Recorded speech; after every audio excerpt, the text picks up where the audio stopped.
So I am going to talk about directing and design, and Julie Taymor, and I think she's a good kind of liaison to bridge the gap between both directing and design.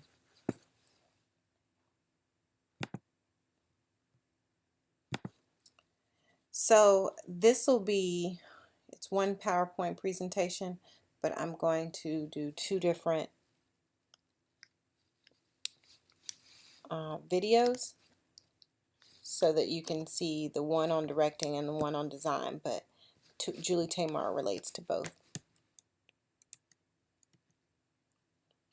So these are just some quotes. As the director is the author of the stage action, it is the director's job to illuminate the play for an audience. One thing that's important is you must remember that the director is not the producer. The director is not the producer, meaning that the producer is in charge of the business and financial responsibilities of play, television, and film.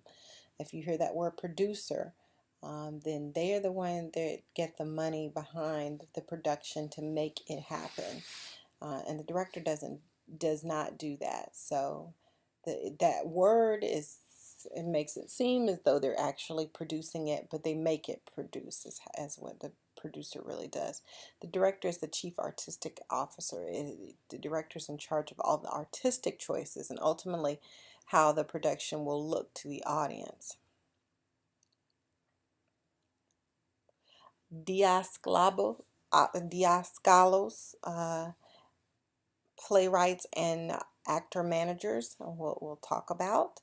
Directors are relatively a new job in the scheme of theater and theatrical history. Historically, the Greeks had the didaskalos, which roughly translates to teacher. So as we talked in the history of theater and how there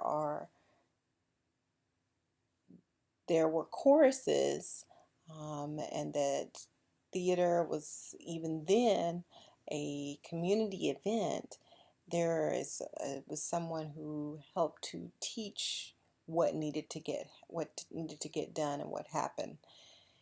So that's the very, very early beginnings of what we now know today as a director. A few centuries later, Shakespeare and Moliere served as directors over their scripts. So they would write the production and then make sure that it was produced the way they wanted it to, what they had in mind when they were writing. So again, this was the very early stages of directing where the playwright kind of served as both because they knew what they wanted.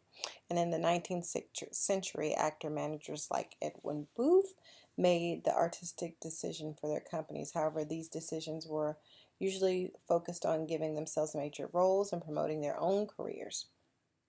And if you are to look up Edwin Booth, you'll realize he's the brother of John Wilkes Booth. And John Wilkes Booth, having done what he did, and I hopefully you know that name, but if you don't, then I suggest that you Google it so you can see how he botched Edwin's career when he did what he did. However, near the end of the 19th century, everything changed in terms of directing. This is when George II, Duke of Saxe-Meiningen, came about, and he is known as the father of directing. So we're going to talk a little bit about supernumeraries. The Duke was a wealthy German nobleman who liked theater. However, he never liked the fact that productions were never really historically accurate.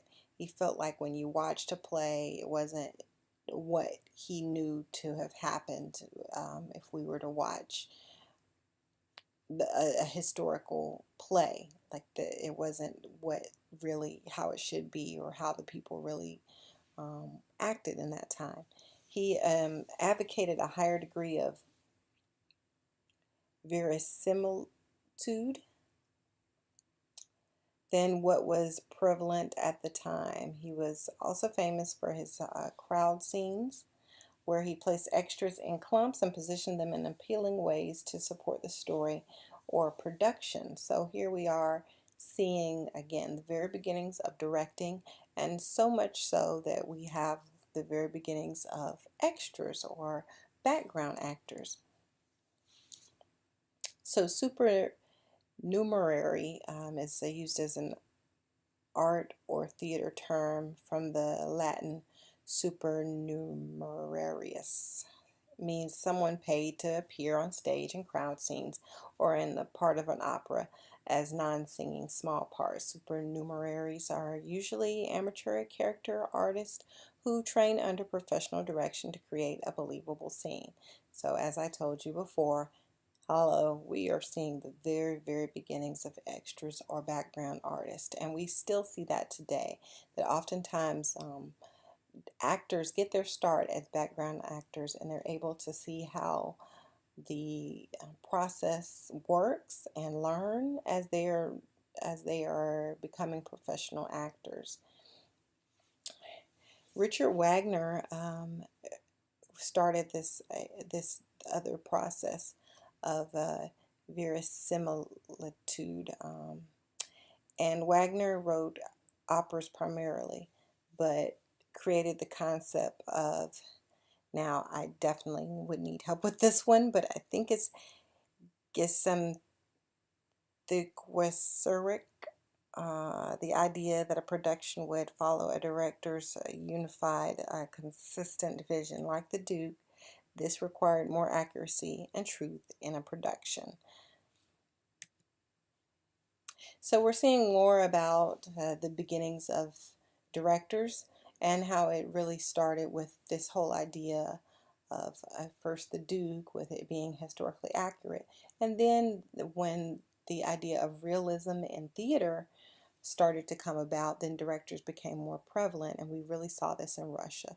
First with Anton Chekhov, who renounced the theater after the disastrous reception of the sequel, which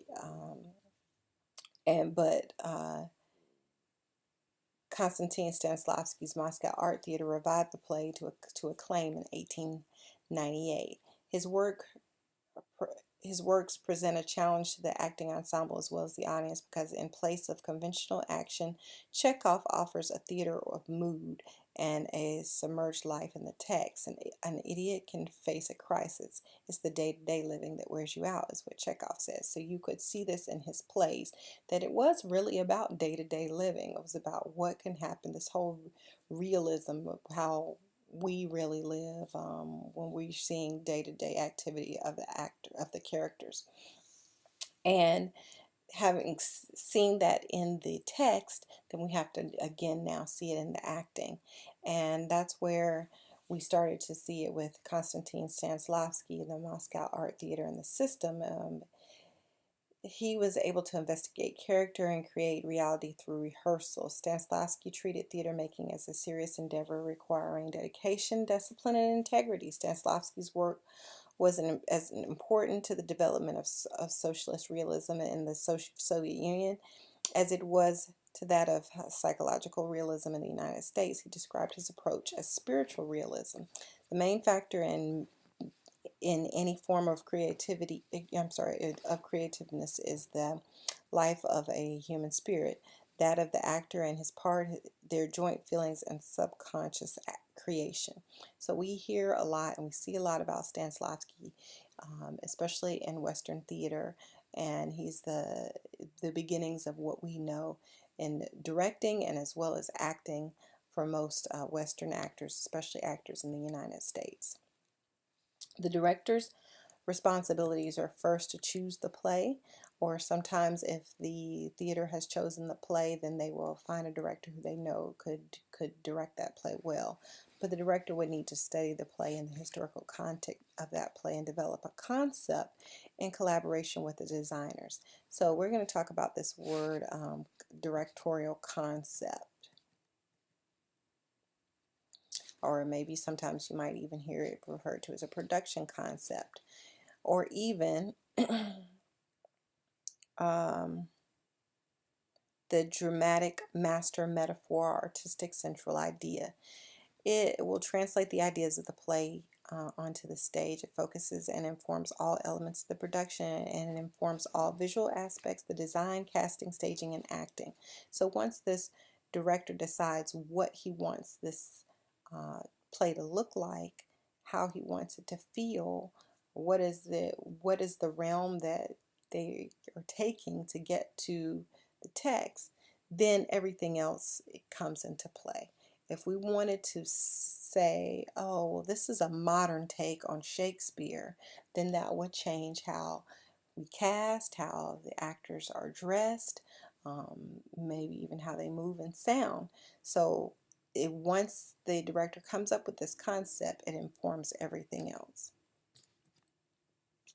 So you can look at the two different directorial production concepts for the same play and see how a concept will really inform. It's the exact same text, but it looks totally different. To Romeo and Juliet's, which if you're like me, had to read in high school. So you can see two different directors and two different versions of this play. And then after you view the two interpretations, you can define the concept. You can see what is classic, what did Shakespeare intend, what is the artistic license, why would directors have different interpretations, what elements are incorporated or used to create the different interpretations, what does each director intend, and why does each display a different interpretation. So as we continue to talk about the director's responsibilities, we know the director will then, once they come up with the play and the production concept, they will audition and cast the actors. And then we can talk about non-traditional casting. We've already talked about diversity in theater and how that's important. And sometimes that comes about even with non-traditional casting. A great example that I like to use is when we grew up watching a cartoon version of Walt Disney's Cinderella. We know the Cinderella is actually a story that comes from all over the world, and most cultures have their own view of Cinderella. So ABC did a television movie with a multicultural cast of Cinderella. And this is also a great, so even though there was diversity, it's also a great example of non-traditional casting, because we traditionally in Western society think of Cinderella as blonde hair, blue eye, and it was an African American. Brandy played Cinderella, but not just that, but non-traditional in that her parents were one was African American, one was Caucasian, um, and no, I take that back. Those weren't her parents. Those were the prince's parents. So the prince is Asian, but he has an African American and a Caucasian parent, and that would definitely be considered non-traditional, because we could look at that and say, well, maybe he's adopted, or maybe the two turned into this looking child. It ultimately doesn't matter. We still know that those are his parents and they're going to act accordingly. But non-traditional can also mean that it's different races or gender, or someone of different abilities are able to be cast in a role that was maybe not meant or originally seen for that person. So again, as we continue to talk about the director's responsibilities after they do the casting, they guide the work of the actors by establishing an acting style and clarifying character development and relationships. Again, they do this based on whatever they have decided for the production concept. Once they decide this concept, then they have to decide who they want to play the characters based on the concept, and how they want these actors to get into the role based on their concept. So that includes blocking the play. And blocking means deciding where the actors will move when. If you see a play or a television show or even a film, and when an actor moves, it's not because the actor has chosen to move. More often than not, it's because the director has told them when and where to move. And that's called blocking. And then the director will maintain a professional and creative atmosphere during this whole process and build the play's rhythm in order to involve the audience. The director is also responsible for coordinating technical and design elements, including set, lighting, sound, and special effects. So now we're seeing how design elements are coming into directing. And finally, there's the performance. So there's a final dress rehearsal oftentimes, and then sometimes directors will have previews where they invite an audience to see the show and decide if the show needs any tweaking based on how the audience responds before the actual performance run. So modern and present day director is Julie Taymor, who was born in 1952. She's still living, and her approach marries text to distinct visual images. So she is a very great example of coming up with an awesome directorial concept and how that plays its role into not only her directing but also into the design. Her directing and design processes are intertwined, and she uses mime and a distinct cultural oriented physical movement, and incorporates various cultural art forms like Asian puppetry and African mask. And I'll go back into this as I talk about design, but I wanted to give you a great example of a modern day director, and you'll see her approach, how it exemplifies her approach with when she did the Broadway version of The Lion King. She's also done a lot of theater and film, as you can see. And you can see how she was able to take a cartoon and make it a live action play. And it's still relevant to modern audiences. And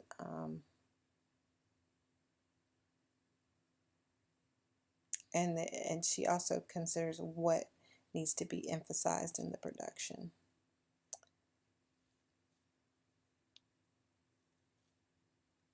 So when working with visual variables, it's important to understand the space of the stage.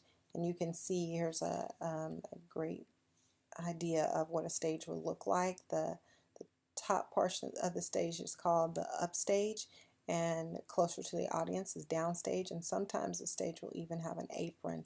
And of course everything else is considered the center, and then based on you being on the stage is the right or the left.